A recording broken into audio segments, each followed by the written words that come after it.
was a painting I did a while back, and I was looking at it and I thought I could do some improvements to it. So that's what I'm going to do now, especially lighten some of these areas. So first I'm going to lighten this roadway here. This is all sandy area.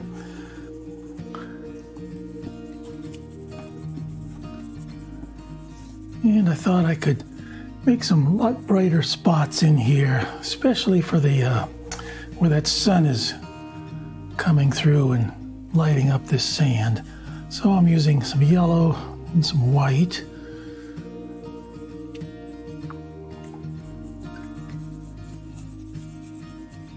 And since I did this painting some time ago, I just got a fresh look at it and I thought, gee, I think I can improve that. I seldom do this, but in this case, it seemed obvious that some of these areas needed to be lighter.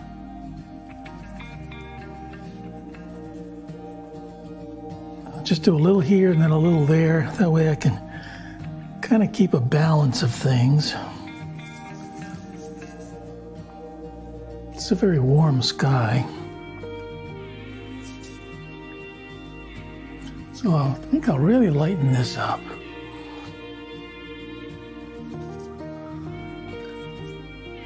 Let me see, I'll spray this. This just lets my paint flow on nice and easy.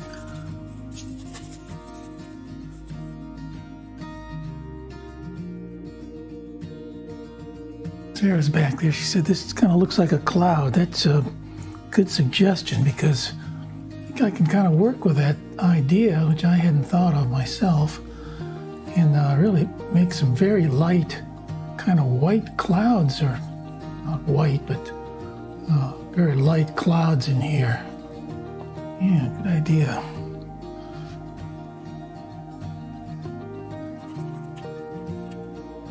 I'll keep all these little negative areas going. This is actually two paintings. You can see the division here. And with this easel, I was able to put them together and lock them down. A nice Richardson easel.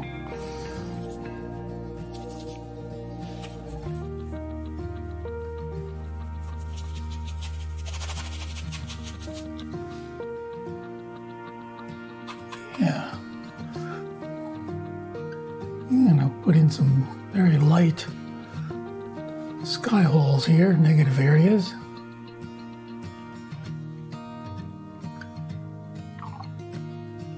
I'm going to make these clouds a warm color, keep them quite warm. So I'm using yellow ochre here.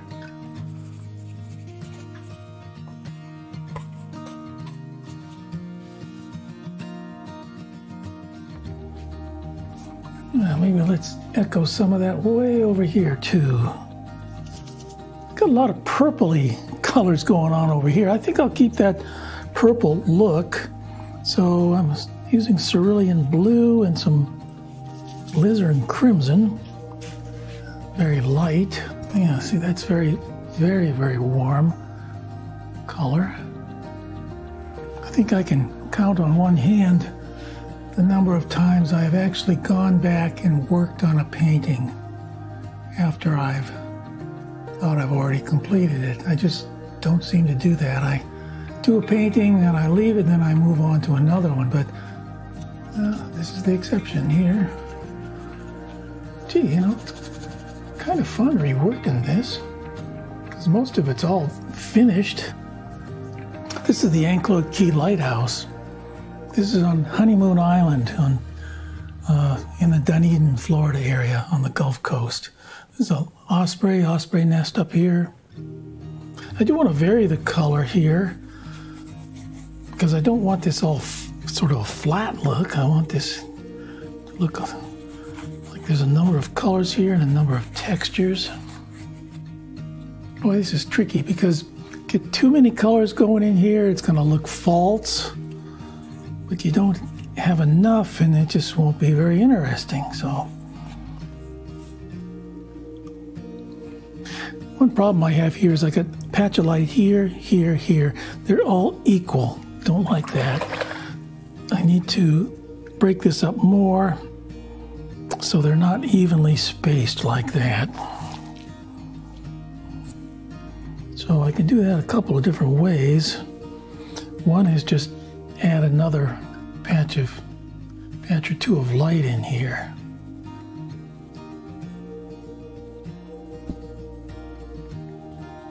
Maybe have it zigzag a bit.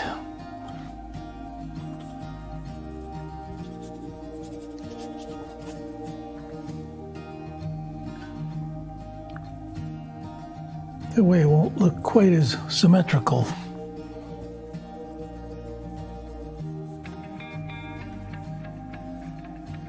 I'm not using any reference material on this. I think I did use some reference material when I painted this, but I've painted palm trees and scenes like this so much that I'm quite used to how they look, the shape of them and so on. You know, always just step back a little and take a look.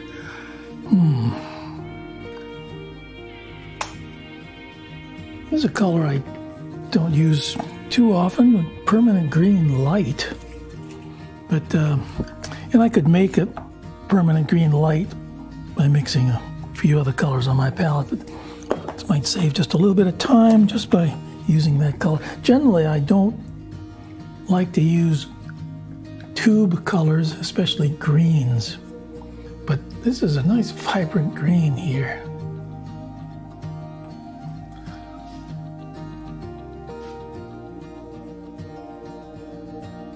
Pretty much make this same green with cadmium yellow light and maybe cerulean blue.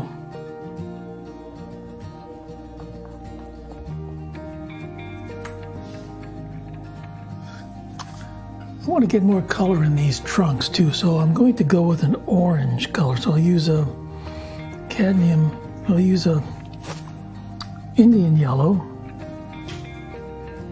and a touch of cadmium red.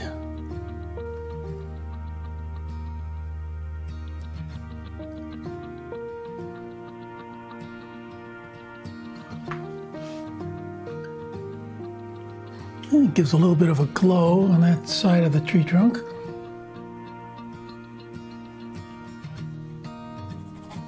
Got a lot of weeds and things growing along the side here. This is a good place for rattlesnakes, I'll tell you. Whenever we're walking in a state park like this, I said to be on the lookout for rattlesnakes. And I was looking up and Sarah said, stop, and I stopped, and just down there in front of me was the biggest rattlesnake I've ever seen. Huge. Just kind of went across the road. And we turned around and went the other way. I don't have to worry with much over here or over here because the eye isn't really looking at all that stuff. It's just mainly focusing on the center of interest here. So those parts out there can be a lot less defined and just sort of suggested. I'm going to pick up the fan brush, and I think I'll make a few weeds and different things right along this sandy path. So some blue and brown here. We'll start with that. Just flip up a few patches of vertical things, weeds.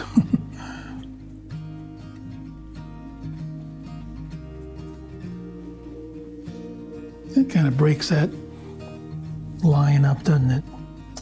That's an awful harsh line down there. I'm going to take some of this color here and extend that road out this way. So instead of having all those weeds right there, let me see, let's just take this road and maybe kind of see it going back there.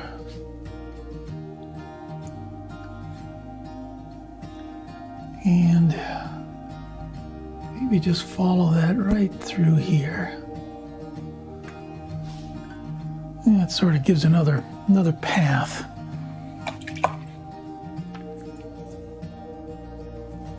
And I'll connect it up with this path here that's already present. This one here. Make it lighter.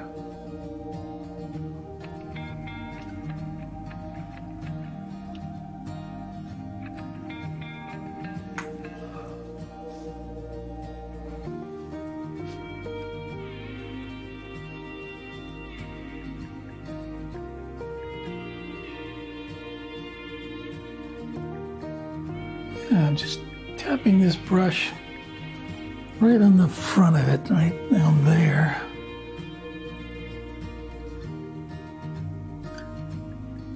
That makes some okay weeds, doesn't it? Yeah. Now this tree here is way in the distance, but it's pretty intense when it comes to color. So I think I will soften that. Maybe just take some cerulean blue mixed with a little white, spray that, and just put a wash over that.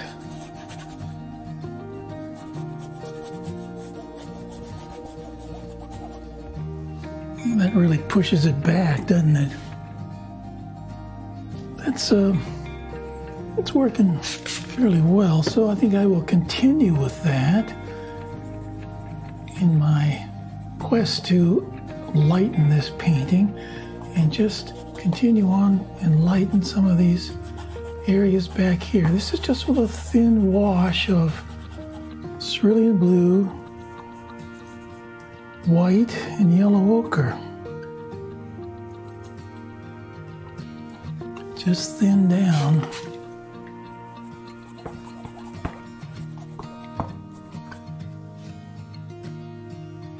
Some white, yellow ochre, and I'm going to put a few more of these very strong patches of sunlight on this road. And these will be kind of a hard, not totally hard edge, but a little bit of a hard edge, because anything in the foreground here is going to be more crisp looking. Anything back here is going to be soft.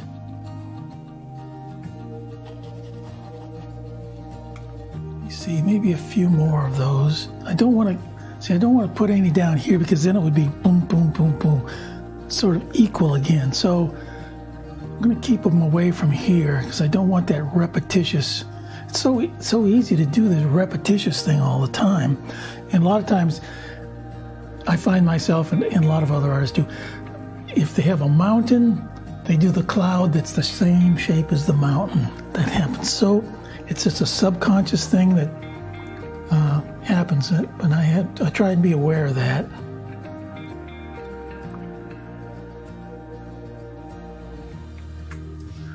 Just to duplicate the shape, one above another or one below the other, either way. People have trouble blending colors with acrylics, but this is the solution to that. You spray it, and you can take one color, and it looks like you're blending it into another color. Actually, you're just sort of phasing it out into the other color, because this is all dry. So you're not really blending it. I'm painting this kind of thick here, not real thick, but and then to look like it's being blended with other colors, since this is kind of wet here, I just feather that into the dry color. It looks like they're blended together. I've been painting a long time, since I was I started real early when I was still in elementary school. I started selling paintings at a grocery store when I was in elementary school. So that's how long I've been painting.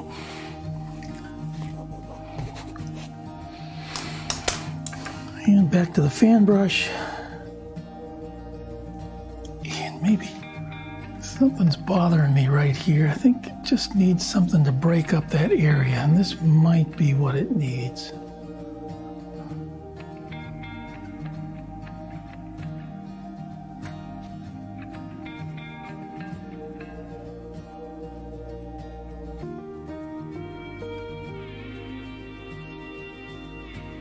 Just a few little flicks of the brush.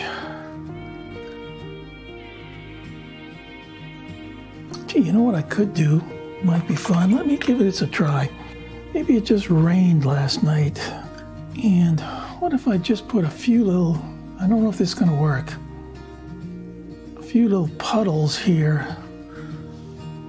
If I put a few little leaves, branches, weeds up this way, then they can reflect in the puddle.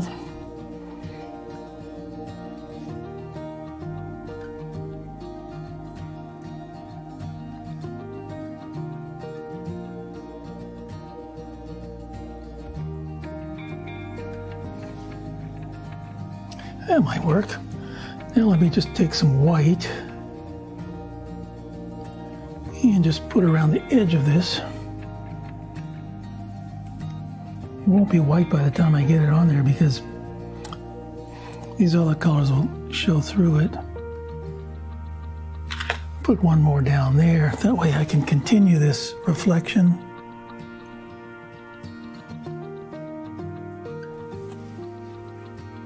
People are always asking me what kind of brushes I use and what kind of paints. You know, just pick out some good brushes. There's no magic to this. You know, there's no magic brush. Sometimes I think people think if you have just the right materials that you can make a good painting, but that's not always the case. A lot of this is just experience, trial and error, all that sort of thing. These are not very detailed paintings. These are pretty loose. But some areas sort of give the impression there's some detail.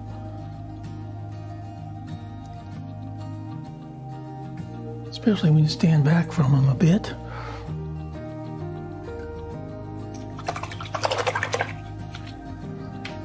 All right, I think that's it for now, unless I can think of something else later. So there, I hope that brightened it up some.